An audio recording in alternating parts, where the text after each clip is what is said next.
Hello, welcome back to my channel. My name is Melanie Tana, and I love to talk about stories of all different kinds. And as you can see today, I'm talking not about a book as I normally do because I love and write books, but I'm talking about a TV show. Recently, I finished season 1 of The Bear on Hulu. Oh my goodness, you're a bear too.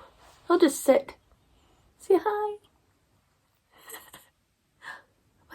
So you might be wondering, what can an aspiring sci-fi fantasy fiction writer learn from The Bear? A lot of things, I think. But of course, I just want to gush a little bit. I thought, and I've only seen season 1, so this is just kind of a review discussion, what I learned from season 1, and I will watch and go over season 2 after I finish that. I guarantee I'm going to love it. But The Bear is a very charming, not sci-fi fantasy story about a chef who returns home after the death of his brother and deals with the loss and grief that comes with that, and also inherits his brother's restaurant and tries to put it together and make it something worth something, while also navigating the grief and loss and weirdness that comes with that. And Carmy, the main character, is not the only character you're rooting for and entertained by. You have Sydney, Richie, the whole crew. It's just, you love them all and you cheer them all on. And you want to try their donuts and their risotto, and it's just good. And this is kind of outside what I normally review, but it's not outside what I love. And I'm here to talk about what I love. And I love TV. Something about television specifically, they really manage to spend time with characters in a very rich way, a way that helps you get to know them, but in these small, intimate moments rather than an overarching plot that tries to have a main and side characters. Every character here felt important. Obviously, the show centers around Carmy and his exploration of what he's going through, but there are many explorations here, and they are all woven together expertly. 2 things that I learned from this show and loved from this show. Let's talk about them. Let's talk about what we can use from The Bear in our own writing, and what might make us love The Bear as we're watching, just as we love the books we read. The first thing that I think just captures me right away, and this might seem super basic, but I'd say is tenderness.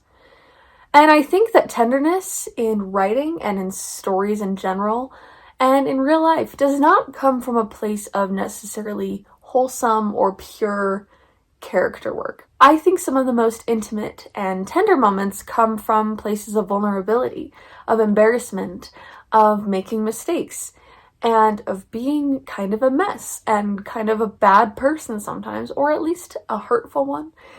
And in making those messes, especially in your relationships, you can kind of discover how to connect with people, how to recover from those bad moments, and how to see each other for who we are and still forgive and love each other. And I'm not talking about like harmful, abusive, toxic people.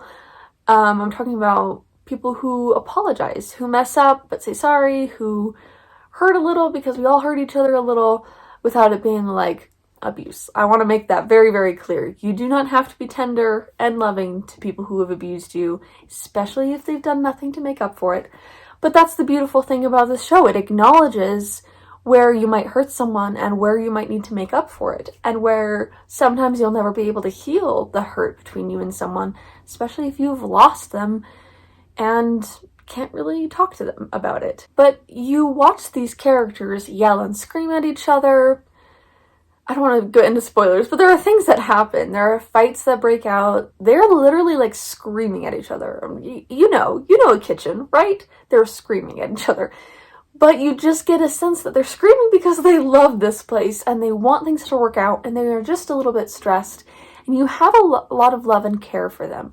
And I think if we want people to care about our characters, to care about these many people that we have invented from our brains and from the world around us, we cannot just make them perfect. There is something so sweet about this show without it being necessarily good or wholesome. There are people who deal in illegal substances. There are people who have weapons and use weapons and get in fights and yell and scream at each other. And there are also people who have difficult relationships, marriages, extended family relationships, friends, and coworkers, and children who, like, they're all trying to figure it out. And you watch that, and you might see someone hurt someone or be on the receiving end of hurt, and you know it yourself. It's familiar to you, so you feel connected to them. I think that there are some shows and movies and books where characters really are just genuinely wholesome, and I think you can love them and they can be real, but they need to be handled with care and be written particularly well without coming off as fake.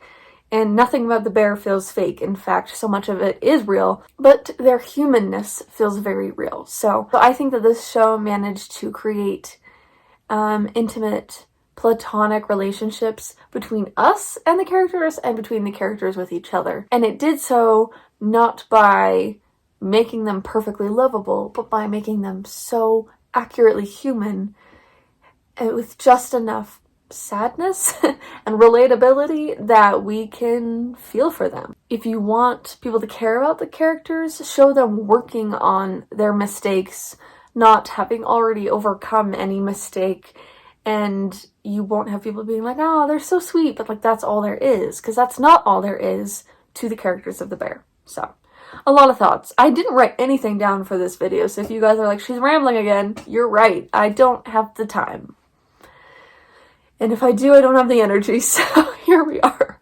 But the other thing I would say that kind of goes along with this in some ways is that this show has rhythm. And if you don't know this about me, I was and am a percussionist. Like, I studied percussion in college, and I love rhythm. I think it is one of the most important tools in every piece of art and in every workplace too. And this workplace that you're watching on The Bear has incredible dynamic rhythm and positive and negative space in ways that really makes you feel what they want you to feel in those moments. The kitchen is insane. The music overlaps really well with it.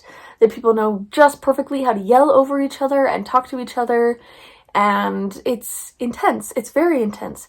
But then the intimate, nice moments, or the not so nice, sad moments, the silent moments, they hit harder, they pack a punch. And for me, in my writing, a problem I come across is wanting to fill every page with momentum. I want to keep the reader reading. Sometimes what keeps us wanting to read is not it being fast-paced, but it being paced well.